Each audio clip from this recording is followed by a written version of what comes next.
అందరికి నమస్కారం అండి. నా పేరు doctor Aravind Varma Datla, general physician, Visakhapatnam. So cancer అని చెప్పి సోషల్ మీడియాలో కావచ్చు, మీ డే టు డే లైఫ్‌లో కావచ్చు, బోలెడన్ని సార్లు వినే ఉండుంటారు. కొంతమందికి చిరాకు, చాలా మందికి భయం కూడా పట్టుకొని ఉండుంటది. సో ఎప్పుడు క్యాన్సర్ అనేది ఆన్ అ పెడెస్టల్ ఒక డాక్టర్ తరపు నుంచే కాకుండానే, ఈ క్యాన్సర్‌తో ఫస్ట్ ఇబ్బంది పడి, దాంతో ప్రెజెంట్ ఫైట్ చేస్తున్న ఒక బ్రేవ్ వారియర్‌తో మనం ఈసారి మాట్లాడదామని అనిపించిందనమాట. సో అమ్మ నమస్కారం. నమస్తే అండి. నమస్కారం. నమస్తే అండి.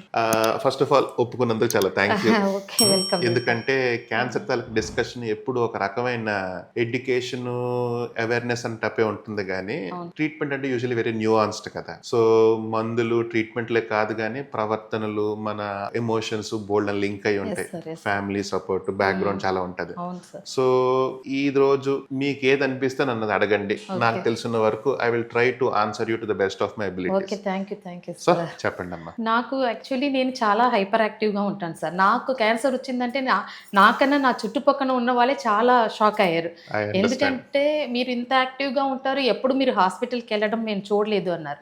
నెక్స్ట్ బ్రెస్ట్ క్యాన్సర్ కోసం కొంచెం అవేర్నెస్ నాకు ఉంది, ఈ సిమ్టమ్స్ అవి ఉంటుంది అని. కానీ ఏ సిమ్టమ్స్ లేకుండా నాకు వచ్చింది అంటే సెల్ఫ్ డిటెక్షన్ వల్ల నేను తెలుసుకున్నాను.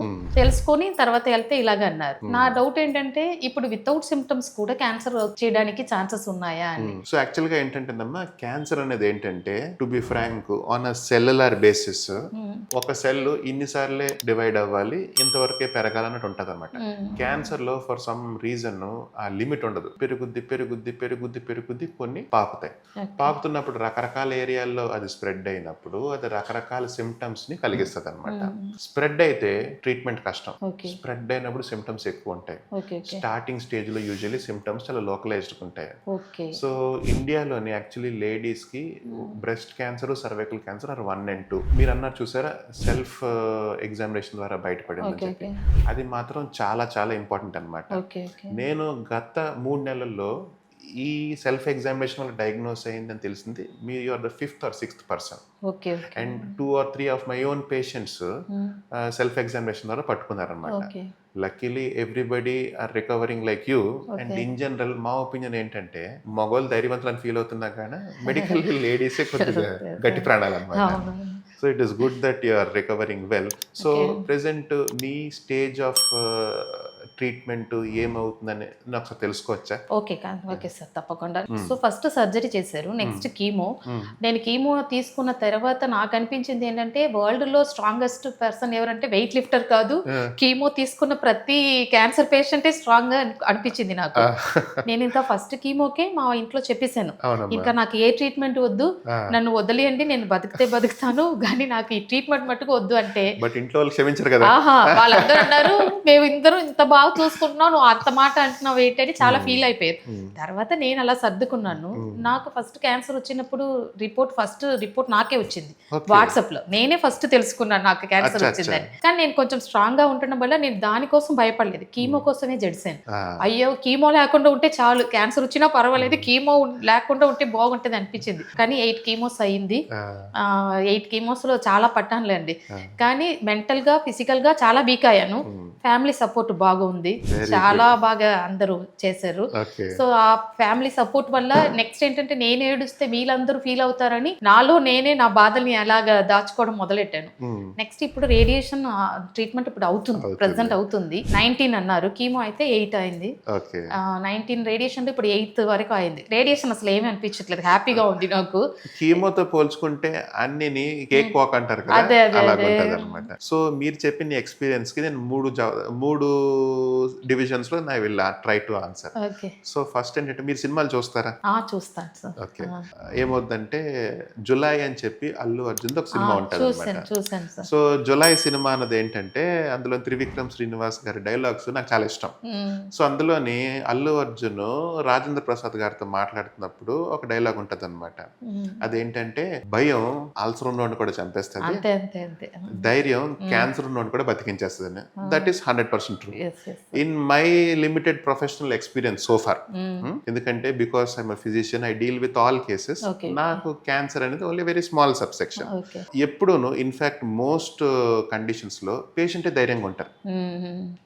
ఫ్యామిలీ చుట్టుపక్కల కంగారు పడిపోతుంటారు, కానీ మోస్ట్ బ్రేవెస్ట్ ఎప్పుడు పేషెంట్, ఆల్మోస్ట్ ఆల్వేస్. అది పక్కన పెడితే కీమోథెరపీ ఎందుకు అంత పాపం విగరస్ గా ఉంటుంది అంటే, ఫర్ ఎగ్జాంపుల్ యాంటీబయాటిక్ అనుకోండి. యాంటీబయాటిక్ ఏంటంటే బ్యాక్టీరియాని చంపడానికి కనిపెట్టిన మందు. అది ఒక మనిషి సెల్కి ఒక బ్యాక్టీరియా సెల్కి చాలా డిఫరెన్స్ ఉంటుంది. బ్యాక్టీరియా ఒక మనిషి సెల్ కన్నా ఒక ప్లాంట్ సెల్ కన్నా కూడా ఇంకా అండర్ డెవలప్డ్ అనమాట. అలాగుంటుంది. సో మనకేంటంటే యాంటీబయాటిక్ తోనే సైడ్ ఎఫెక్ట్స్ ఇబ్బందులు అనుకుంటాం కదా. క్యాన్సర్ అంటే మన సెల్లే కదా. సో అది మన క్యాన్సర్ సెల్స్ తో పాటు మన రెగ్యులర్ సెల్స్ ను కూడా ఎఫెక్ట్ చేస్తుంది. సో దానివల్ల ఏమవుతుందంటే వైడ్ స్ప్రెడ్ సైడ్ ఎఫెక్ట్స్ లాంటివి కొన్ని మనం గమనిస్తుంటాం. ది మోస్ట్ కామన్ ఏంటంటే జీర్ణం పరంగా వామిటింగ్, ఆకలి లేకపోవడం. సో చాలా మంది జనాలు ఏంటంటే ఎస్పెషలీ అవేర్నెస్ ఇప్పుడు అందరికీ వచ్చింది కదా, సోషల్ మీడియా అవ్వచ్చు, ఇంటర్నెట్ అవ్వచ్చు, వాటి వల్ల so they very worried about chemotherapy. But ఏమవుద్దంటే ఇప్పుడు గుహలో ఎంటర్ అవుతున్నాం చీకటి అని చెప్పి ఆలోచన ఉంటుంది, కానీ గుహ దాటిన తర్వాత మళ్ళీ వెళ్తురు వస్తుందని మాత్రం మనం కొద్ది మిస్ అవ్వకూడదు అనమాట. నవ్ డేస్ ఏమవుద్దంటే ఇప్పుడు బ్రాడ్ గా పెద్ద వాళ్ళు వేసినట్టు కాకుండా స్మాల్ టార్గెటెడ్ థెరపీస్ కూడా డెవలప్ అవుతున్నాయి అనమాట. సో మేబీ మీకు ఆ కంఫర్ట్ లేదు, భావితరాల వరకు మాత్రం they will be more comfortable than you. So మీ మీద నేర్చుకొని వాళ్ళ మీద ప్రయోగిస్తాం అనమాట. సో ఫ్యూచర్ లో in general comfort levels will be slightly better. ఎందుకంటే కీమోథెరపీ మొదలుపెట్టిన దగ్గర నుంచి ప్రస్తుతం 2026 లో చాలా లీప్స్ అండ్ బౌండ్స్ ఇంప్రూవ్మెంట్ వచ్చింది అనమాట. ఏంటి దో మందులు వాడుతున్న పెద్ద మారకపోయినా ఆ మందులు దాని సైడ్ ఎఫెక్ట్స్ హ్యాండిల్ చేయడము, దాని మీద మాకు అవేర్నెస్ పెరగడం వల్ల పేషెంట్ తనకు సేఫ్టీ కంఫర్ట్ ఇంప్రూవ్ అవుతుంది. బట్ మీ పరంగానే మీరు ఆలోచించండి, మొదలు పెట్టినప్పటి నుంచి ఇప్పటికి మీ పరంగా కూడా కొద్ది రెసిస్టెన్స్ వచ్చింది కదా, బెటర్ గా తట్టుకుంటున్నారు కదా. సో అలాగే ఉంటది. ఇన్ని తట్టుకున్న తర్వాత రేడియేషన్ అంది for you it will most probably be nothing. So తెలుగులో సామెత అంటది, సప్త సముద్రాలు ఈడిన వాడికి పిల్లకాలు పెద్ద లెక్కలోకి రాదు. So already you have swarm the 7 oceans. So ఇంకా ఏమైనా చెప్పాలనుకుంటున్నారమ్మా? ఇంకా ఇప్పుడు నేను ఎప్పుడు హాస్పిటల్కి వెళ్ళినా పక్కన పేషెంట్ తో ఇంటరాక్ట్ అవుతూ ఉంటాను. సో కొందరు ఏమంటున్నారంటే వాళ్ళకి టార్గెటెడ్ థెరపీ అంటున్నారు, ఇమ్యునోథెరపీ అంటున్నారు, కానీ నాకు ఇది కీమో ఇచ్చారు కదా. సో ఆ టార్గెటెడ్ థెరపీ, ఇమ్యునోథెరపీ అంటే ఏంటి అంటే వాళ్ళు బ్రెస్ట్ క్యాన్సరే కానీ నాకు ఈ ట్రీట్మెంట్, వాళ్ళకి ఆ ట్రీట్మెంట్ అంటే దానికి డిఫరెంట్ ఏంటో నాకు తెలుసుకోవాలని ఉంది. సో ఏమవుద్దంటేనమ్మా, క్యాన్సర్ కి ఒక జెనెటిక్ బేసిస్ ఉంటుంది అనమాట. ఇప్పుడు చూసారా, యూరిన్ ఇన్ఫెక్షన్ వచ్చినప్పుడు మీ కల్చర్ రిపోర్ట్ తీసుకున్నప్పుడు ఈ యాంటీబయాటిక్ పంచేది, ఈ యాంటీబయాటిక్ వాడాలని చెప్తాం కదా. అలాగే స్టార్టింగ్ లో ఒక పర్సన్ కి క్యాన్సర్ డిటెక్ట్ అయినప్పుడు కొన్ని టెస్టులు చేయిస్తారు. IHC అని, ఫర్దర్ జెనెటిక్ టెస్టింగ్ అని రకరకాలు ఉంటాయి అన్నమాట. సో ఆ రిజల్ట్ బట్టి మనం ఎప్పుడు కాస్ట్, రిస్క్ అండ్ బెనిఫిట్ మూడు మనం అసెస్ చేసుకుంటాం. ఇది ఓన్లీ యూనిలాటరల్ డెసిషన్ కాదు కదా.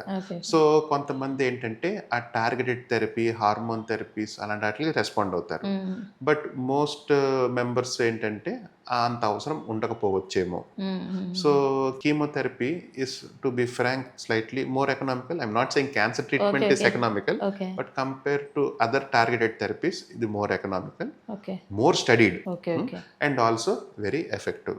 సో ఇది ఎప్పుడును ఒక డాక్టర్ తాలూకా బెస్ట్ జడ్జ్మెంట్ కి మనం వదిలేస్తాం అనమాట. ఆప్షన్ ఉందన్నప్పుడు కంఫర్టా, సేఫ్టీయా, ఎకనామికా అని చెప్పి ఆ 3 ఆస్పెక్ట్స్ లో ఆలోచించాలి. ప్రయారిటీ ఎప్పుడు సేఫ్టీయే కదా. So what ever works. So నాకు ఎందుకు అది పెట్టలేదు అడగకూడదు, మీకు పెడుతుంది బాగా పనిచేస్తుంది లేదు అక్కడ చూసుకోవాలి. అంటే మాకు ఎందుకంటే ఈ టైంలో మాకు చాలా క్వశ్చన్స్ వస్తూ ఉంటది కదా మైండ్ లో, అందుకోసం. నెక్స్ట్ ఇప్పుడు కీమో, ఇప్పుడు రేడియేషన్ ఇవన్నీ ఇచ్చారు కదా. నా డౌట్ ఏంటంటే ఇది ఆల్రెడీ వచ్చిన క్యాన్సర్ కి ట్రీట్మెంట్ ఇచ్చారా, లేకపోతే ఇంకా రాకుండా ఉండడానికి ఇది ఇస్తున్నారా ఈ ట్రీట్మెంట్ అన్నది అని? సో ఒకటి ఏంటంటేనమ్మా, మీకు వచ్చినది చిన్న లంపే కదా, మీకు 4th stage అలాగే స్ప్రెడ్ అవ్వలేదు కదా. సో యూజువల్లీ ఏమవుద్దంటే మనకు వచ్చిన కాయ పిక్క ఇంత ఉందంటే కొద్ది వైడ్ మాది నుంచి సరౌండింగ్ ఏరియాలో కూడా కొద్ది ఎక్కువ ఎక్సర్సైజ్ చేస్తారు. ఎందుకు, బై మిస్టేక్ ఒక్క సెల్ ఉండిపోయినా కూడా మళ్ళీ క్యాన్సర్ రీస్టార్ట్ అవుద్దేమో అని ఉద్దేశంతో. నెక్స్ట్ ఈ రేడియేషన్, కీమోథెరపీ తాలూకు పర్పస్ కూడా అంతే. ఒక సెల్ మిగిలిపోయినా మళ్ళీ వస్తుందని ఉద్దేశంతో ఉన్నదాన్ని పూర్తిగా ఇరాడికేట్ చేస్తే మళ్ళీ ఒక పర్సన్ మా హాస్పిటల్ గుమ్మం తొక్కకూడదని ఉద్దేశంతో అనమాట. So suffer now so that you will be safe later. Okay sir. Next ఇప్పుడు హెయిర్ ఫాల్ ఇవన్నీ అవుతుంది కదా, అది మాకు చాలా ఏంటంటే సెల్ఫ్ కాన్ఫిడెంట్ పోతుంది. బయటికి వెళ్ళాలన్నా అందరూ ఒకలా చూస్తున్నారు, పిల్లల I నుంచి understand. పెద్దవాళ్ళ వరకు. అంటే ఐబ్రోస్ కూడా లేకపోవడం వల్ల అవునమ్మా. వాళ్ళు అది ఐడెంటిఫై చేయలేకపోతున్నారు, ఏంటి ఇవి ఇలాగ ఉన్నారు అన్నట్టుగా చూస్తున్నారు. అలాంటప్పుడు మాకు ఎప్పుడు హెయిర్ వస్తుందా, ఎప్పుడు ఐబ్రోస్ వస్తుందా అని ఉంటుంది. ఇప్పుడు ఆఫ్టర్ ట్రీట్మెంట్ మాకు నార్మల్గా ఎప్పుడులాగా హెయిర్ అది వచ్చేస్తుందా sir? So usually few months to couple of years వరకు అది పోస్ట్ పోన్ అవ్వచ్చు అనమాట. అండ్ ఏమవుద్దంటే దానికోసం బేసికలీ ప్రాణానికన్నా మించింది ఏమీ లేదు. అంతే అంతే. అపియరెన్స్ అనేది పక్కోళ్ళ కోసమే తప్పిస్తే మనకి ఎస్పెషల్లీ మీలాంటి వాళ్ళకి మీ సెల్ఫ్ కాన్ఫిడెన్స్ పోనంత వరకు ఏమీ ఉండదు. నా ఎప్పుడు వస్తుంది అన్నది మనం వెయిట్ చేయాల్సిందే. Okay okay. సపోజ్ కొంతమంది ఏంటంటే అందరూ మీలాగా సెక్యూర్ గా ఉండలేరు కదా, చిన్న ఇన్సెక్యూరిటీస్ ఉంటాయి కదా, అలాంటి వాళ్ళకి హెయిర్ సిస్టమ్స్, విగ్స్, రకరకాల విధానాలతో they can boost their self confidence. But ఏమవుతుందంటే it is unavoidable side effect, తప్పదు. సంవత్సరాల నుంచి పెంచుకున్న జుట్టు పొట్టలు రాలిపోతుంటే చాలా డల్ గా డిప్రెస్డ్ గా ఫీల్ అవుతారు అనమాట. బట్ ఏమవుద్ది, for want of a great thing few good things మనం టెంపరీ కోల్పోతున్నాం. నెక్స్ట్ సార్, ఇప్పుడు ముందే తెలుసుకోవాలి అంటే, ఇప్పుడు నేనైతే కొంచెం లేట్ అయిందిలేండి, నాలా కాకుండా ఇప్పుడు ప్రతి ఆడవాళ్ళు ముందే వాళ్ళకి క్యాన్సర్ ఉందా అని ఫస్ట్ స్టేజ్ లోనే చూసుకోవాలంటే ఏ టెస్ట్ చేయాలి? అంటే యూట్రస్ అయినా బ్రెస్ట్ అయినా మనం ఏ టెస్ట్ చేస్తే మనకి తెలుస్తుంది మనలో ఉందన్నది? యూట్రస్, సర్విక్స్ పరంగానమ్మా సింపుల్లీ అప్పుడప్పుడు అల్ట్రాసౌండ్, అబ్డామిన్ లాంటి చిన్న స్కాన్, అండ్ బేసిక్ గా ప్యాప్స్మియర్ అని టెస్ట్ ఉంటుంది చూసారా? ఐడియా లేదు. సో ప్యాప్స్మియర్ అని టెస్ట్ ఏంటంటే ఒక గైనకాలజిస్ట్ వారు ఒక స్పెక్యులమ్ అని కాదు, ఒక డివైస్ తో మన సర్విక్స్ ని స్క్రేప్ చేస్తారనమాట. దాన్ని ఏంటంటే ఒక పాథాలజిస్ట్ ల్యాబ్ లో స్టడీ చేస్తారు. So even before abdomen ultrasound పట్టుకునే ముందు కూడా ఈ సెల్స్ బట్టి మనం అప్రమత్తం అవ్వచ్చు. నా బ్రెస్ట్ పరంగాని mammogram is a very good indicator. ఇది ఏంటంటే ల్యాబ్ డిపెండెంట్ రిజల్ట్స్ అన్నమాట. సెల్ఫ్ గా అయితే మాత్రం ఏంటంటే అబ్నార్మల్ టైమ్స్ లో స్పాటింగ్ అవుతుందా, పీరియడ్స్ తాలూకా సైకిల్ ఇర్రెగ్యులారిటీ అవుతుందా, బ్లీడింగ్ లాంటిది ఏమన్నా అవుతుందా, డిశ్చార్జ్ ఏమైనా మార్పులు ఉన్నాయన్నది యూట్రస్, సర్విక్స్ పరంగా మనం మేబీ కొద్దిగా ఆలోచించవచ్చు. బ్రెస్ట్ పరంగా మాత్రం the best is self examination. నా ఉద్దేశంలో every lady should know breast self examination. So usually దాన్ని ఎలా చేసుకోమంటామంటే, హ్యూమన్ బ్రెస్ట్ ఉంటది కదా, దాన్ని 4 క్వాడ్రంట్స్ కింద డివైడ్ చేయమంటాం.